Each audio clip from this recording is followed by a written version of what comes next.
Assalamualaikum warahmatullahi wabarakatuh. Perkenalkan, nama saya Lili Saidah, asal Kampung Pagenjahan, Desa Pagenjahan, Kecamatan Krongjo, Kabupaten Tangerang, dengan NIM 231310033. Hobi saya yaitu menonton film.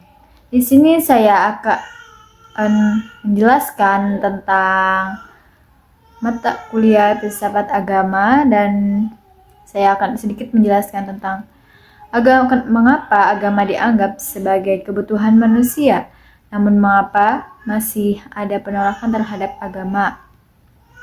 Jadi agama memang dianggap sebagai kebutuhan dasar manusia karena memberikan makna hidup dan jawaban atas pertanyaan-pertanyaan eksistensial.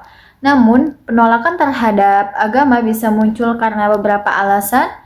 Karena yang pertama itu pengalaman buruk pribadi seperti trauma karena fanatisme berlebihan, atau pandangan rasionalistik dari sebagian ilmuwan atau filsuf yang menganggap agama tidak logis atau tidak ilmiah. Perilaku memeluk agama yang kadang bertentangan dengan ajaran moral sehingga membuat orang skeptis. Pluralitas agama juga membingungkan sebagian orang. Kalau semua mengklaim kebenaran, yang benar yang mana? Jadi kebutuhan eksistensial yang sudah digantikan oleh sains dan teknologi dalam kehidupan modern. Yang kedua yaitu dari beberapa argumen tentang adanya Tuhan.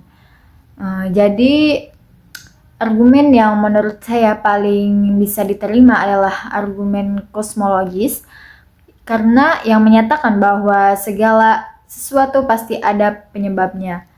Dan karena alam semesta ada, maka harus ada penyebab pertama yang tidak disebabkan oleh apapun, yaitu Tuhan. Argumen ini masuk akal karena kita melihat keteraturan dan hukum sebab akibatnya di alam semesta ini. Kita bisa menerima bahwa tidak mungkin segala sesuatu muncul dari ketiadaan tanpa ada penyebab.